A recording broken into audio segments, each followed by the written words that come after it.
And welcome back to week 6 of the show. Don't even ask me about name. There's still no name. I think that you've come to expect that. At some point, I'll get to it in the autumn or something like that. We've got a number of great stories today, a number of serious stories. We've also got a number of silly stories. Thankfully, this wasn't as rough of a news week. Obviously, there's the whole NSA scandal and everything like that. But I feel like we covered that on the Young Turks more than well enough, and at this point I need a couple of days to rejuvenate from speaking about that because the whole thing is just pissing me off and I feel pretty sick of it at this point. So I'm not going to be talking about that today, but we've got a number of other great stories spanning world news, political news, drug news, all sorts of things like that. So let's not waste any time. Let's get right into it. The protests in Turkey continue. The big news the last couple of days is that the Prime Minister Tayyip Erdogan has returned to Turkey. He was greeted immediately by a very large crowd of his supporters. I'm sure it's just a coincidence. He's got supporters, so many supporters, that they just happened to be waiting for him. I'm sure it wasn't set up by his government or anything like that. And the news that I want to focus on this update today on the show is some of the statements that have been made both by him, by the people supporting him. I don't like some of the rhetoric that's being put out there, and so we're going to focus on a couple of those quotes. So first, the Prime Minister echoes his statements from last week saying, these protests must end immediately. No one's surprised by that. Of course, as we said last week, he was saying the same thing. Yeah, he wants the protests to end. He's part of the government. The protests are against the government. Nobody's surprised by that. But there are some other statements that he made that I find to be a little bit more, I guess, threatening, or at least worrisome. At one point, he says to his supporters, no power but Allah can stop Turkey's rise.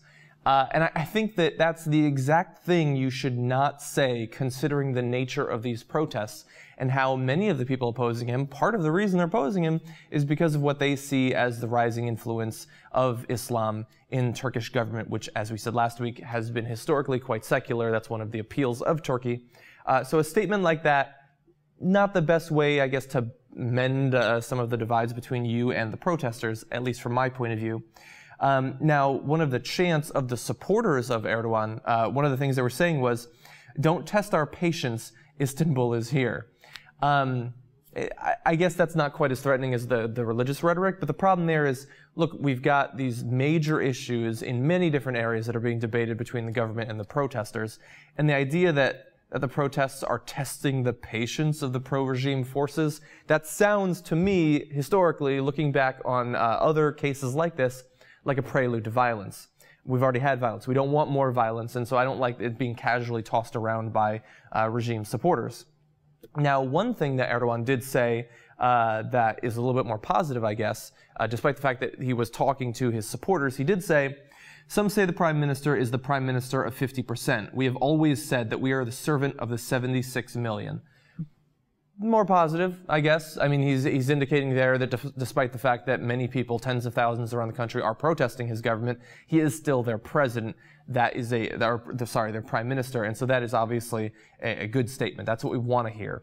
Now, one of the updates that we want to give to you today is that previously, last week, when we talked about the initial Occupy Gezi protests, there had not been that much violence. There had been some injuries, some clashes with the police, some mass arrests, and things of that sort. But at that point, I don't know if there was any confirmed deaths. Now, there are at least 3 deaths that have been confirmed. But look, it's extremely difficult to get precise numbers on this because obviously the government doesn't want the information getting out there, and it's extremely censored. Now, some people have been tweeting me saying that there's been deaths every single night, and we do know that thousands at this point have been injured, while in other areas there have been mass protests that have been relatively peaceful. So in some areas there are still clashes, in some areas it's more peaceful. That's good to know. But yeah, at this point, the problem really is that information has not been coming out in anything like a steady flow. Like the most recent information I was able to find, today being Saturday, by the way, is 2 days old at this point. And so really to get information, we have to rely on Twitter, we have to rely on statements from people in the country, but no organized flow of information is coming out there. As we said, they're doing all that they can to censor the flow of information. So we will keep you apprised of what's going on in Turkey. We only film once a week, but this is an important story, which is why we're focusing on it multiple weeks in a row. And currently, that's all we know. If you have information from Turkey, feel free to give it to me. I would love to hear more from people who actually know what's going on inside of Turkey. Okay, let's move on to some more positive news. Back stateside. This week, Vermont became the 17th state in the United States to decriminalize marijuana. Obviously, this is a great victory for those who are looking for pot legalization to become a nationwide trend. We see yet another state decriminalizing it. Now, of course, this is not like Colorado. This is not like Washington State. We're not talking about full legalized recreational use of marijuana, just decriminalization, which is, I guess, a compromise, an interim step, a stopgap towards what we'd like to see, which is actual legalization. So we're going to give you some details of the current situation in Vermont and also what was replaced. So previously, up until this week, possession of up to 2 ounces of marijuana was punishable by a 6 to 24-month jail term. And for history's sake, you should know that in 2004, Vermont did legalize the use of medical marijuana. So in that area as well, it was to some extent leading the pack. And so now it did decriminalize. So before we go on to what the current situation is, think about that. 2 ounces of marijuana, 6 to 24-month term. You could spend 2 years in prison just for having what objectively has to be acknowledged at this point to be an almost entirely harmless substance. And not to mention the fact that you spend the 2 years in prison, and then that then is on your record. It follows you for the rest of your life. You're going to have a much harder time getting any sort of job. In some states, not Vermont as far as I know, but in some states around the country, you could lose your voting rights. So that is a major penalty previously. Now that has been replaced. So what has it been replaced by? So right now, the law will replace criminal penalties with civil fines similar in nature and I guess severity to a traffic ticket for possession of up to 1 ounce of marijuana or 5 grams of hashish. I don't have a lot of experience with hashish. I don't know how much that is, but 1 ounce of marijuana, that is a relatively small amount. I'm sure that will take care of a good number of these instances. And so they go on to say, by the way, that the law also treats possession of these similar amounts of marijuana for someone up to the age of 21 the same as underage possession of alcohol, which many people watching this probably have some experience with, including referral to court diversion for a first offense, potential civil penalties, and or license suspension. I imagine that would be while driving while under the influence, for that to make sense, and criminal penalties for a third violation. So this is, from my experiences, is sort of similar to other decriminalization laws that have been passed around the country over the last few years, the last half decade or so. Now, obviously, the next step is, and I think that in Vermont, which has a liberal but also sort of libertarian history politically, I think that the next step is legalization. And I would not be surprised to see in the next decade Vermont take that step. We don't have that yet. We have this compromise, but I guess at this point it's better than nothing. Okay, so good news. We got Vermont. That's 17 down, a whole bunch left to go. But hey, we'll take progress where we can get it. Let's give you an update on some political figures around the country. Ever since Michele Bachmann announced that she would not be running again for her seat in Congress, the question has remained, what will she do now? I know that you've been on the edge of your seat waiting to find out what is Michele Bachmann going to do in the next few years. And we now have at least a little bit of information coming from her appearance on the Sean Hannity show on Fox News. Let's listen to what she's got to say. I'm not retiring. I'm not going silent. I'm not quitting my public involvement. In fact, I may run for another public office. That could happen. But for right now, I think I'm going to find a different perch in order to be able to weigh in on these matters. But you don't have any definitive plan? No definitive plan right now, but I'm wide open and looking. I'm not going away. I'm not leaving Washington. I'm not leaving the national scene. It's just bringing a positive solution from a different perch. All right, last question. Are you going to think about 2016, maybe running for president again? Well, I'm not taking anything off of the table, but that's not my #1 item that I'm looking at right now. So we've got a couple of different things going on there. Let's break down a couple of her statements. So obviously she's leaving open future runs for Congress, I suppose, more likely for the Senate, possibly for governor, although I find that to be probably the least likely of all of her potential options going forward. And of course, the presidency. So that's obviously that was what he wanted to talk about. He wants to be the one to get the scoop that she's going to be running. Everybody wants those announcements, even though we're years away from the next presidential election. And nobody is surprised, I think, at this point to know that she's leaving open the door for a run for president. Now, will she actually run again? I would say that the chances are less than 50% that she will run again. It's not that I don't think that she's arrogant enough to think that she could win, but it's that I think that at this point she's getting a better idea of the political media landscape that we have and the cost-benefit analysis of running. Now, there is value for someone running for president, even if they think they're not going to win. It allows you to get a little bit more exposure in terms of getting across maybe some of your political views. Third-party candidates often run for exactly that reason. And even if you're just a pure cynic and you're running for the money of it, there's definitely value in putting yourself on that national stage. You want to sell some books, you want to sell a speaking tour, that's how you do it. But at this point, I think that considering we have basically a 24/7, 365-day-a-year, all 4 years in a row cycle of people running for president, I don't even think she needs to actually run at this point to get those cynical monetary benefits. She can just string along Sean Hannity and the other people around Fox News and still sell just as many books and get just as high fees for speaking engagements. And by the way, almost anything you pay her to give a speech is going to be paying too much.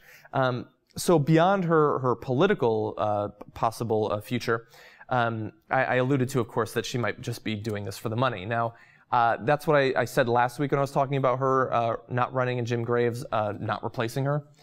I think that at this point, perhaps most specifically because of the experience of Sarah Palin, but also Alan West and a couple other political figures like that, it now seems so obvious and so appealing to these politicians to not run. Don't run. Just get on Fox News, get a cushy job being a pundit or something like that. You still get to influence the political narrative to some extent, and for a congresswoman like Michele Bachmann, perhaps to a greater extent than you actually did based on your political office. Because when you're in Congress, you're 1 out of 435. You have very little power. Any individual congresswoman, especially one who lacks almost entirely in political savvy, like Michele Bachmann. So instead, get the job on Fox News. You get way more money per year. You develop a following. If you ever decide to run for another political office, it makes it that much easier. And so I think that that is most likely what is driving her. I think that she's leaving open as many doors as she can, but I think that that's what she will actually do, is angle for that media job. Now, it depresses me that that is such an appealing option for politicians in this country, that that's how politics and media have sort of grown together. But I will say that I think that the chances that she will accomplish in the media what she wants to are lower than she might be, I guess, gambling at this point. And historically, we've been very worried about these crazies getting into media and making people go crazy too. But I think that we've seen a couple of high-profile failures in the last few years that make me less worried than I would have been half a decade ago. Glenn Beck got on Fox News, did not succeed on Fox News. Ann Coulter at one point was very big on Fox News. Now she has almost no influence whatsoever. Michelle Malkin also. What influence does she really have at this point? Sarah Palin did have the job in Fox News, was eventually fired or parted ways. So I think that Fox News is always going to be interested in finding someone like an Alan West, like a Michele Bachmann, who can go out there and say crazy things, especially if they're female or minority. But I think that they also learned that at some point you can't control crazy. Don't get in bed with crazy. Michele Bachmann, definitely crazy. I think even Fox News is going to think twice about hiring her. So that's Michele Bachmann. Let's turn to other former failed politicians. This time, Mitt Romney. So Mitt Romney was on CNN this last week, and obviously the topic of the 2012 presidential election came up, and he wanted to talk, or at least he was asked, and so I suppose he's obligated to talk about why he thinks he might have lost the election. Let's listen. There were other things that didn't help my campaign either. Obviously, a hurricane with a week to go before the election stalled our campaign. But, you know, you don't. Do you blame Chris Christie as much as some other people in your... I wish the hurricane hadn't happened when it did, because it gave the president a chance to be presidential and to be out showing sympathy for folks. That's one of the advantages of incumbency. Oh, Mitt Romney, what are you doing? Look, purely based on the politics and just no emotion whatsoever, purely based on the politics, he is right. His evaluation of what happened and what he describes there is right. Hurricane Sandy purely politically did end up benefiting Barack Obama for the reasons that Mitt Romney lists and others. He did get the chance to seem compassionate and presidential and all of that. So politically, he's correct. But this is such a stupid statement to make. It is so easy to mock him as heartless and completely lacking in compassion and empathy when he makes a statement like this. Hurricane Sandy was rough, to say the least, for the East Coast. It caused billions of dollars in damage. It resulted in deaths and injuries, people being displaced from their homes. It had a massive impact on people's actual lives. And so the idea that this multi-millionaire, his political chances got harmed a little bit by the mean old hurricane, that that's what he takes from Hurricane Sandy, I think that this should and probably will do further damage to the reputation of Mitt Romney. Now, beyond just this statement, I think that what is so awesome about this statement in terms of being able to evaluate Mitt Romney is this perfectly sums up the problem that he had in the election. And the problem that he had was not just Hurricane Sandy allowing President Obama to seem presidential. It's that he really does lack in compassion. Either he lacks the compassion or he lacks the know-how to understand when a statement will make it seem like he lacks compassion. Now, this is a family man, a religious man.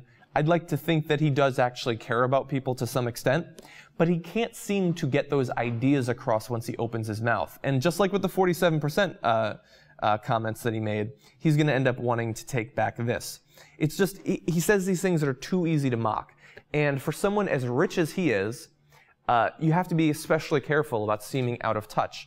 And to cast Hurricane Sandy in this just crudely, coldly political light makes it way too easy to do that. And obviously, look, Barack Obama, also a rich man, especially after, you know, the speaking engagements, the books that he sold and all of that. But he does a better job, at least up until the last week, of not seeming to be disconnected from the average man. So Mitt Romney not having a good week, I'm sure that he's going to wish that he had stayed home at his mansion rather than going on CNN. And if he decides to run for office in the future, he needs to learn when to speak and when to keep his mouth shut. Okay, cruising right through these stories.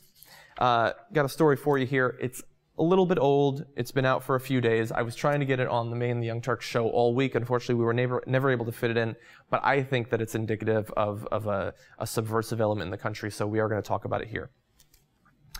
The 2014 National Defense Authorization Act is currently being debated in the House. Amendments are being offered up. One such amendment by Democrat from New Jersey, Rob Andrews, was going to change the military's chaplaincy policy. So previously, obviously, these chaplains were religious figures. What Rob Andrews wanted to do was change so that humanists, secularists, and members of ethnic cultural groups could also serve the role of military chaplains, not replacing the religious chaplains, but supplementing them. And the reason for that is that for people in the military who do not follow one of these religions, you have the option of either going to a Christian or Muslim chaplain, something like that, or going to a mental health professional. Now, there's a wide range of desired outcomes between there for these secular soldiers, and so this would have plugged that gap. Now, that seems totally reasonable. Let's see who thinks it's not. This is, of course, Republican of Texas. Why not? Mike Conaway.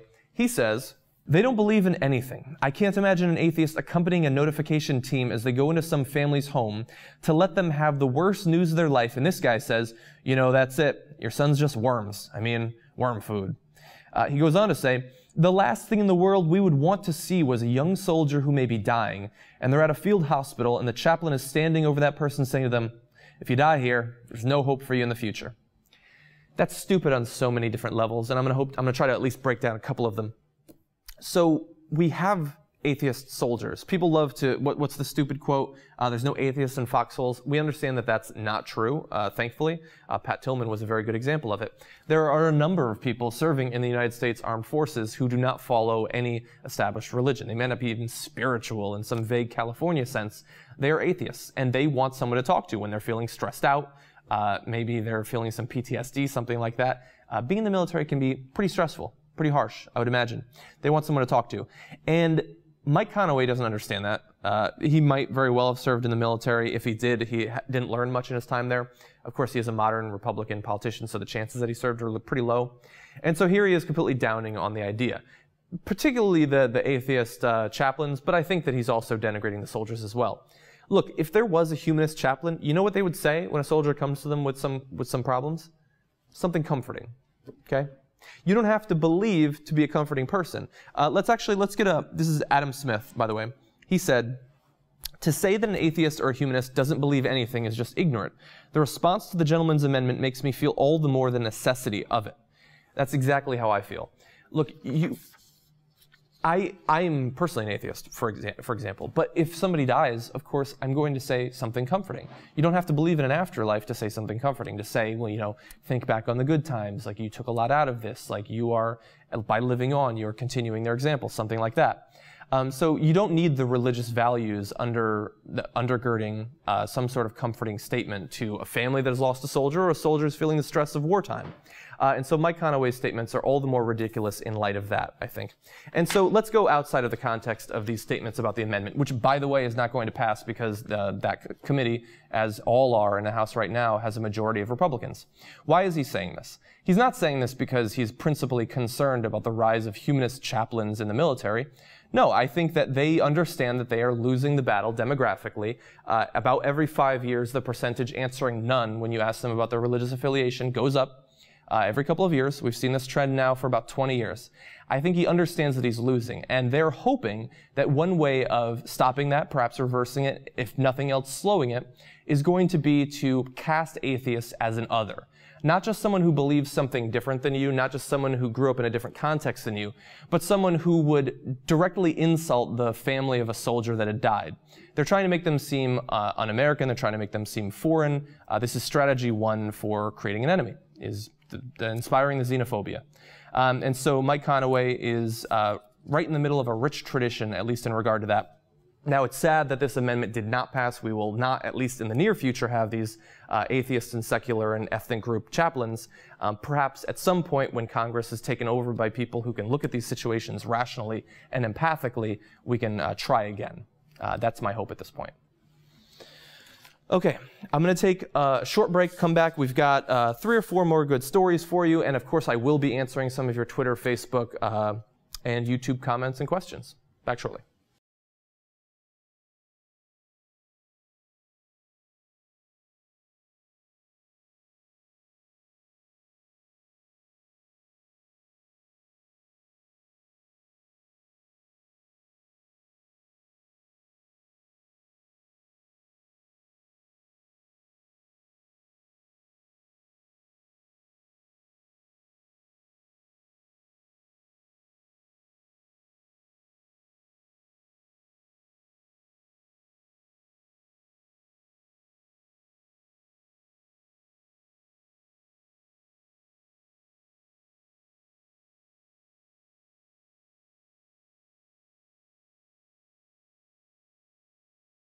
And welcome back to the show. As I said, we've got a couple of great stories for you, and eventually I will be getting to those Twitter, Facebook, and YouTube comments. But the first one, we're going to be doing a bit of political entertainment news. Doesn't often come up, but we've got a great story. This is actually coming from Fox News, by the way. But I'm going to have a slightly different stance than they do, so don't worry. Is the upcoming horror movie The Purge a secret assault on the Tea Party, the NRA, and Christianity? I don't think so, but Fox News is worried about it, and so they have an article talking about this. They've got a couple of quotes on their side. We're going to break down both sides and then say why this is completely ridiculous. And the reason I think it's ridiculous, very different than Fox News is, by the way. So there's a guy, this is Dan Gaynor, the VP of Business and Culture at the Media Research Institute. It's kind of his pet theory that the director of The Purge is targeting the Tea Party and the NRA. And so let's listen to him first. He says, Director James DeMonaco makes it clear the movie is a direct attack on the NRA, an organization filled with millions of law-abiding gun owners. The loony left's reflexive hatred of the Second Amendment is founded in the concept that people who don't break the law are somehow evil for exercising their constitutional rights. The Purge is also an obvious attack on the Tea Party and Christians. So he's laying out his case there. Now, when you actually listen to the statements of the director, you can understand, I guess, where the conspiracy theory comes from. So let's go to Director James DeMonaco. He says, I layered in these new founding fathers, that's the leadership of the 2022 United States, by the way, in the Purge. This regime that we voted into power at some point, some kind of NRA thing that took over the country. But I kind of left that to the audience. I think sometimes in my writing I try to spoon feed too much. It's better to let the audience make their own decisions on things. Now, from the reviews that I've read, the plot is anything but subtle, anything but lightly spoon-fed. It is very heavily spoon-fed to the audience. Now, it does have a political message. I don't think that it's particularly against the Tea Party, but I can understand why Fox News would be at least a little bit worried based on that statement, since he does seem to cop to it at least a little bit. Now, I'm not going to give any spoilers. I haven't actually watched the movie, and it's unlikely that I will. But the basic idea, the political message, which apparently hits you over the head like a hammer, is that they allow crime for 12 hours every year. And during that time, if you're part of the 1% and you can afford these sophisticated security outfits for your house and things like that, you'll be just fine. And it's really the poor that bear the brunt of the violence and the crime and things like that. And the odd message of the movie seems to be that the rampant killing of the poor actually makes the country better, which doesn't seem to really go along with what James DeMonaco seems to want to get across as a political message. But the idea is that we have voted into office sort of bloodthirsty, survival of the fittest sorts of politicians, and I can understand how those might come from the NRA or from the Tea Party, I suppose. And like I said, his statements do seem to cop to that to some extent. Now, Dan Gaynor of the Media Research Institute goes on to say, "The entertainment industry loves trying to depict the U.S. as the bad guy. Movies used to show the good things about our nation. Now Hollywood execs clearly avoid that whenever possible."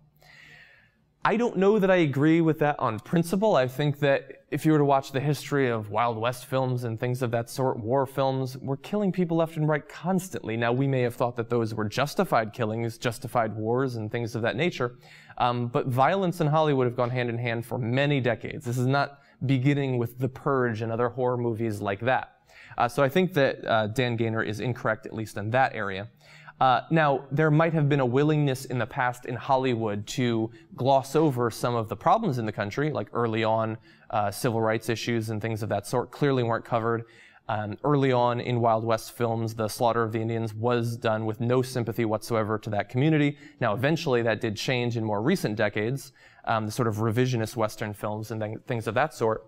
But I think that he's wrong in a couple of cases. And what I love is the scapegoating of Hollywood, that Hollywood is the problem. Again, we've seen this all year, since Sandy Hook, actually, that Hollywood is the problem. You know, they don't like real Americans, they lead to violence and things of that sort. Now, what I love about that is that, of course, we've shown you that the NRA loves, when it's appropriate for their purposes, to highlight Hollywood. Like the best guns of Hollywood, the best action scenes of Hollywood. The NRA Museum has a Hollywood exhibit. So when it makes guns look fun and exciting, they love Hollywood. It's only when the guns and violence actually lead to deaths in the real world that they want to scapegoat it and say that that's the reason for all of our violence. Now, you can, of course, take the statements of Dan Gaynor and director James DeMonaco and decide for yourself whether or not this is actually intended to take down the NRA or the Tea Party or something like that. I think that if anyone is going to suffer as a result of this movie, it's the people going to see it, because it does not look like a very enjoyable film.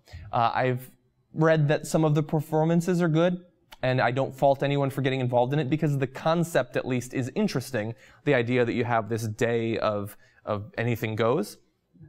But of course, while there are the very heavy-handed political messages underlying it, it is just basically a home invasion film, which is just very common historically in horror movies. And so I think that this film by itself is unlikely to lead to any durable political change in America. So Dan Gaynor needs to make news, I guess. This is one way to do that, but I think that he's entirely off base. Excuse me. Okay, let's move on to something fun. Well, at least I think it's fun. We'll see if you agree. Everybody loves bacon. Bacon is in everything, but what if it turns out that bacon is evil? We've got 6 reasons coming from alternate.org for why bacon might actually be evil.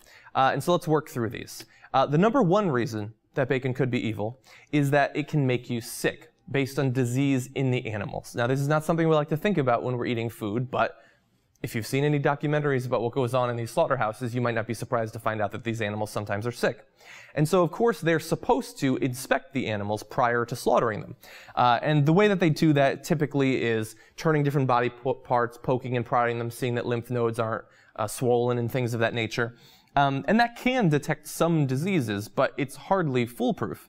And so there are concerns that it's not good enough. There's a new plan that's being proposed called the HACCP Inspection Models Project, and they believe that beyond just these physical examinations of the animals, you should conduct microbiological examinations. And they give some examples of what can't be caught with the current system. That includes tuberculosis nodules embedded within the lymph nodes, parasites within the intestine, and inflamed or degenerated organs that are unusually sticky to the touch or excessively firm. That's disgusting. So you could possibly get sick from eating bacon from the actual disease in the animals. Going on, the second reason that bacon could actually be evil is because it can make you sick based on the filth on the animals after they've gotten past the quality control of these slaughterhouses. So let's get some quotes. These are coming from officials that have visited these places.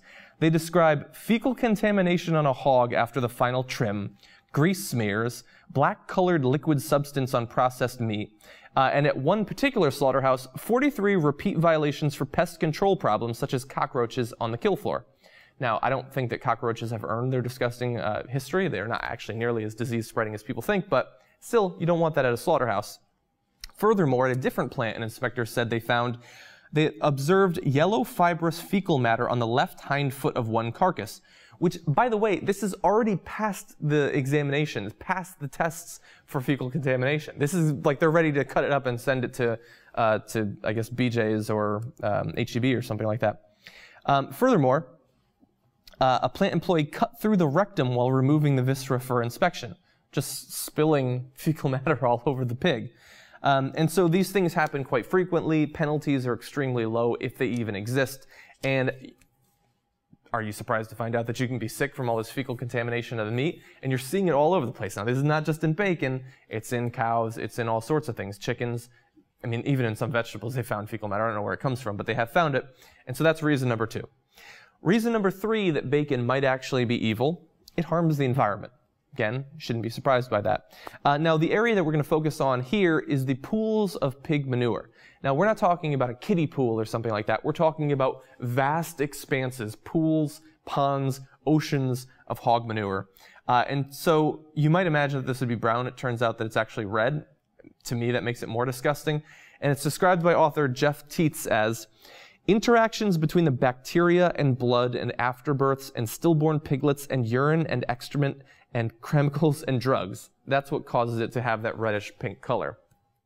And of course, when you have all of these hogs, that just builds up and builds up. They eventually have to put it somewhere. One of the things that they do once these lagoons have been overfilling is they spray it on surrounding fields.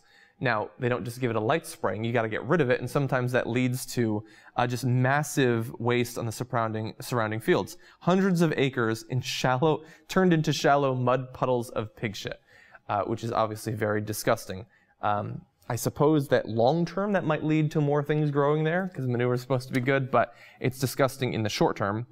And furthermore, to give you an idea of what these lagoons of this pig shit are like, this is coming from Chicago Tribune's Andrew Martin. He says, dozens of dead piglets are dumped in piles or encased in pools of manure beneath the floor, having drowned there after falling through a hole. Now, that's obviously both tragic and disgusting. So, bad for you in terms of disease, fecal contamination, and obviously the fecal contamination and the resulting hog manure has to go somewhere, and so it harms the environment as well. Reason number 4 that bacon might actually be evil, it can make you sick based on the drugs that are in the meat that, by the way, don't even have to go on the label. So these animals are being drugged and they're getting into your system and you don't even have a chance to know about it. And so to get an idea of what we're talking about here, here are some of the things that can be in these pigs. Antibiotics, anti-parasite and fungal drugs, vaccines, heavy metals, and additives in feed to impart color to meat. I would prefer that it just had a natural color, but apparently they can't do that anymore. And also growth promoters. Now, generally, these sorts of chemicals and hormones are phased out prior to slaughter, with the idea being that by the time it gets to your stomach, they'll be gone. But some, ractopamine in particular, is used right up until slaughter. And so it can still be present in the animal when you consume it. And by the way, they cut it off before slaughter in most cases. That doesn't mean that it's not still in the pig to some extent.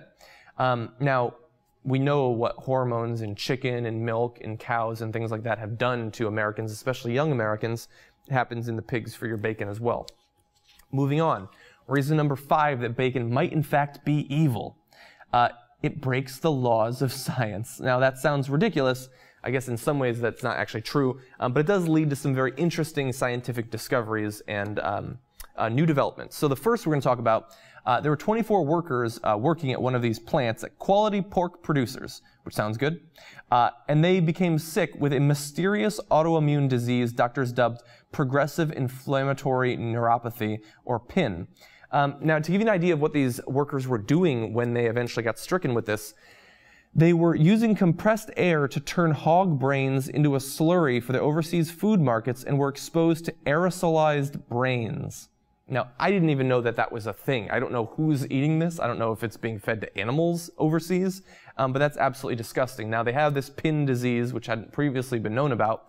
It caused tingling and numbness of the limbs and progressive weakness, sometimes leading to wheelchairs, hospitalization, and paralysis. Some of the workers eventually recovered, some did not. Now, we know from the experience of mad cow disease, these sorts of brain parasites and basically the influence of brains can be bad for people and for other animals. It turns out that when you aerosolize hog brains, it can be bad for humans as well. Now, another way that it breaks the laws of science, we talked about the lagoons of pig shit. Recently, they've been developing a foam-like gray bubbly substance, which appears on top of the hog manure.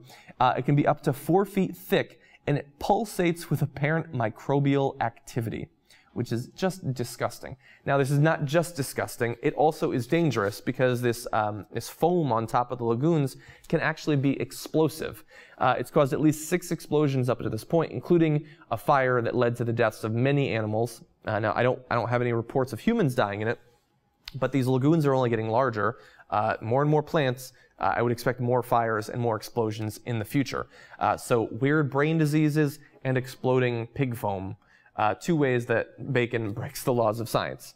And the final reason that bacon might actually be evil is the cruelty to the animals themselves. I left this for last because I know that those of you who are not vegetarians, this is not something that you're principally concerned about. I understand that.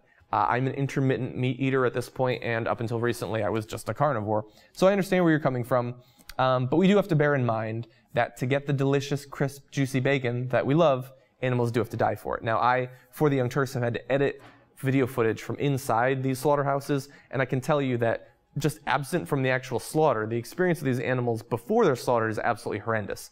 They're treated like less than material goods. The workers throw the piglets around and things like that. They kick them to get them to move. Now, I know that at this point, humanity, America in general, we're meat eaters. We can't concern ourselves too much with the ethics of how we treat our animals, but understand that at least as number 6 on a list like this, we do have to mention the suffering of the animals. Now, 6 reasons bacon might be evil. Should you eat bacon? Sure. I mean, I think that you should be careful. Understand that what you're consuming might include diseases, it might include fecal bacteria, it might include drugs that you don't know about, and to produce it, we might be spreading hog manure all over the place. It might be explosive, people might be getting brain diseases, and it does result in the cruelty, the deaths of many of these animals. But at least for now, it's far too popular to go anywhere. It's cropping up in everything from just regular bacon to ice cream to toothpaste to martinis and things like that. But understand what you're eating and some of the ethical implications of it. So that's bacon. I hope I haven't lost you there. I understand that people don't like being told that they shouldn't eat what they're eating. And look, I have a long history of absolutely loving bacon, but it came across as an alternate and I felt like it was my duty to at least reveal some of these interesting consequences to you. So let's leave America. Let's head south for some very interesting news ahead of the World Cup. Brazil recently launched a campaign of advertisements to eliminate some of the social stigma of sex work and to get rid of some of the myths that people have of how these prostitutes actually function. So we're going to put up some pictures. We'll show you what they look like. You see not the most attractive prostitutes necessarily, but, you know, they're getting their job done.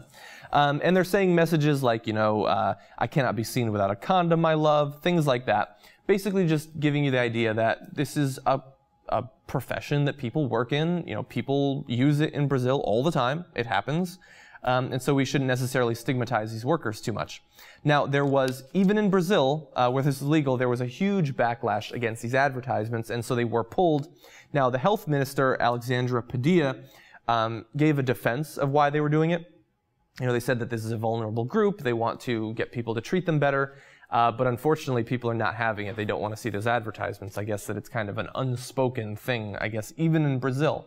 And I think that that's unfortunate because, look, it's illegal here, and that leads to a lot of victimization of these people. They lead, in some cases, horrible lives because of violence, drug use, not having the protection of police, feeling like they can't turn to the authorities when they're being victimized and things like that.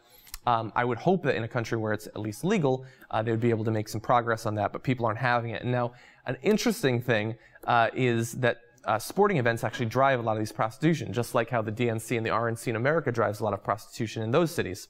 So the 2014 World Cup is going to be taking place in Brazil, and also the 2016 Olympics. Both are expected to lead to massive amounts of additional prostitution in Brazil.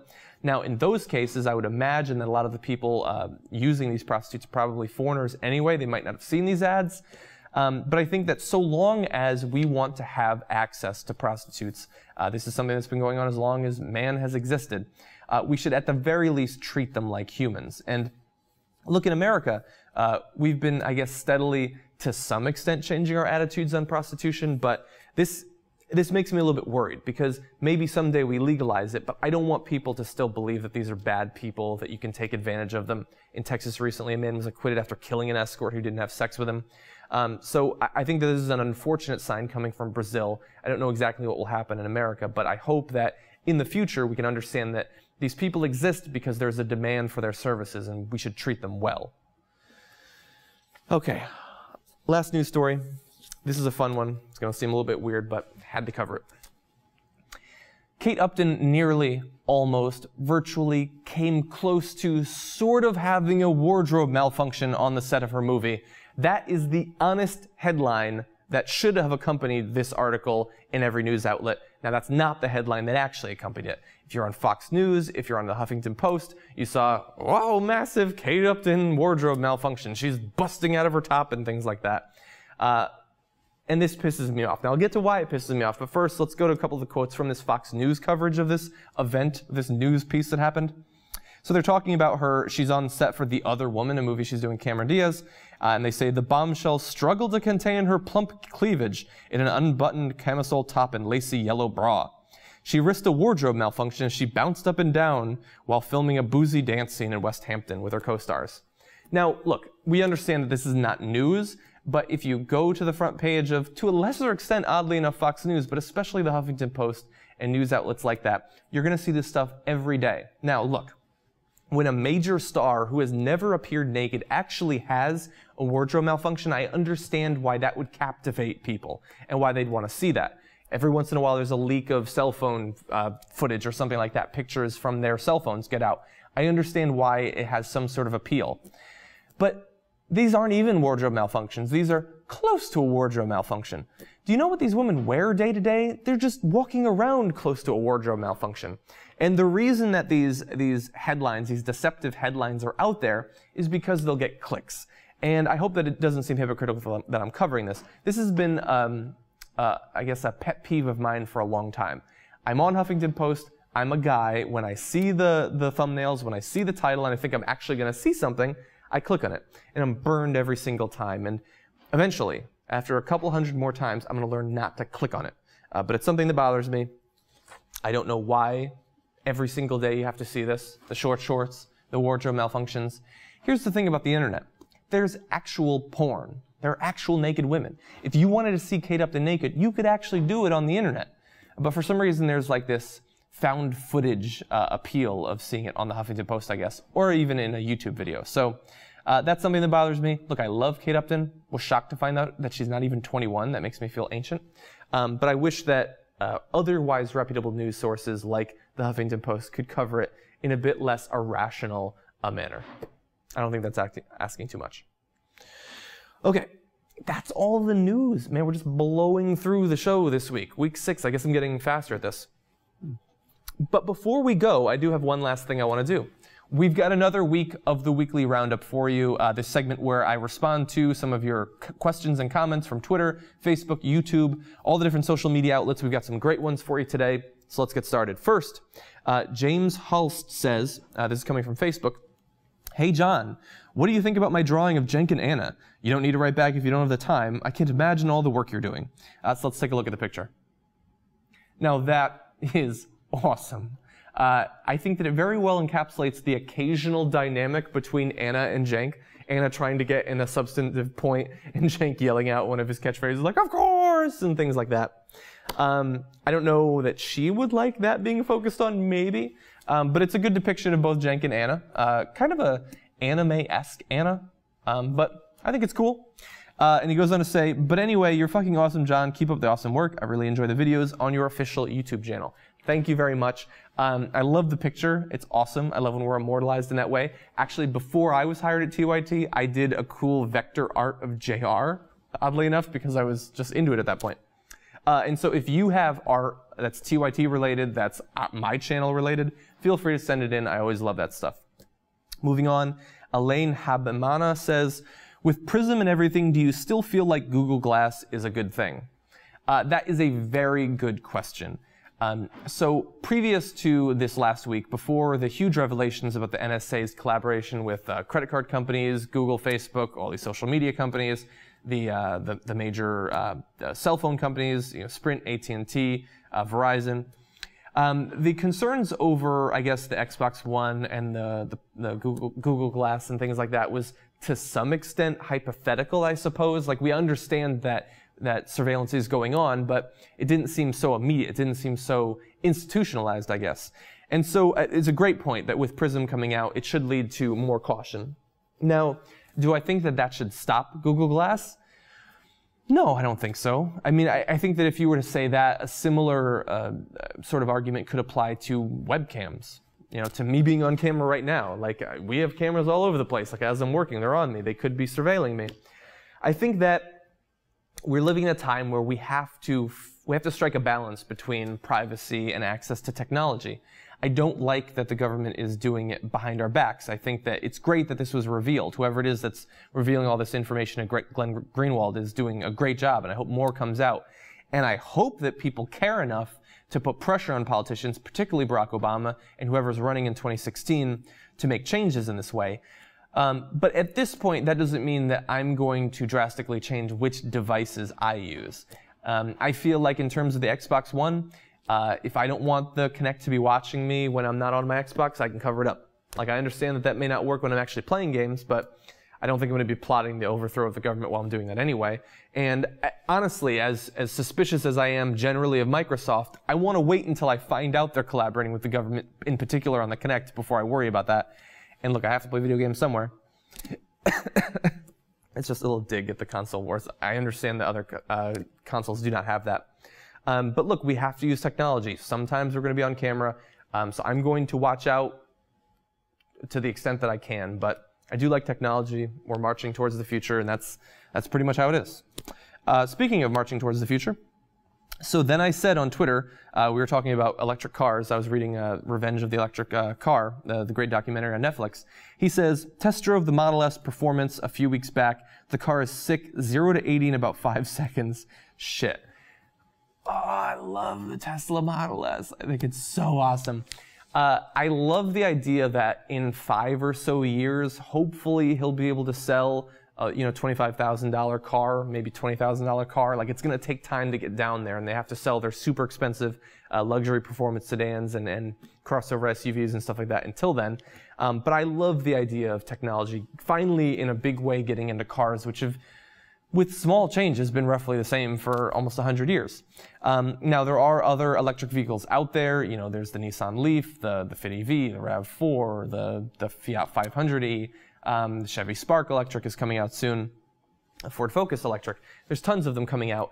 I really want one. I don't know that I can make it happen with my current living situation, but this is one of the areas of technology I love the most, and so I'm always down for a Twitter conversation about it. Finally, coming from Alex Smale, this was talking about, I think this is directly replied to the last weekly roundup. He says, what is your opinion on making voting compulsory like they have in Australia? I think that it's a very interesting idea. I know from my experience in political science, both TAing and in the class, when people first in America discover that some countries do have compulsory voting, they go through a phase of thinking it would be a great idea, and maybe it would be a great idea. I think it's extremely unlikely at this point. We can't even seem to get a national voting holiday, so the idea that we're going to force everybody with some sort of financial penalty to vote probably isn't the case. I think that it would have a good effect if it led to people feeling more invested in their government and paying more attention. I think that it's unfortunate that many people, a very large percentage, 40% of the country, even in big presidential elections, don't think that it matters that they vote or that they care, that they debate and that sort of thing. I think that's unfortunate, and if I knew that all else being equal, a compulsory voting system would lead to more citizen engagement, I would be in favor of it. But there are some big differences between Australia and the USA. I don't need to repeat them here. That lead me to believe that it probably wouldn't work, and I can't imagine that people would allow it. They don't like being forced to do anything. They don't like being forced to not smoke in restaurants. Can you imagine if we forced them to get out and vote every 2 years? Because, by the way, I threw that in there at the end, we have a lot of elections in America. That's one of the reasons voting turnout isn't as high as it is in some other countries, where they have, a major election every 4, 5, 6 years. We have constant elections at the municipal, state, and federal level. The interim congressional and senatorial elections and the presidential elections. It's just an election clusterfuck. So that's the Twitter, Facebook, YouTube questions and comments for this week. If you have a question or comment you'd like to see on the future weekly roundup, feel free to leave it in the comments on this video, or you can tweet me at Iadarola. I love hearing from you guys. And that is also the end of the show. Week 6 coming to an end in record time, I think. Some great stories. We're going to, of course, in future weeks be talking about the NSA debacle, the continuing conspiracies with the IRS and things of that sort. I just wanted to take a short little break and focus on some other news from around the world and around the country. That's part of the reason I do the show. Of course, if you have suggestions for stories, feel free to let me know. I love hearing about the stories you guys personally want to hear more about. And I'll see you next week on episode 7 of my show.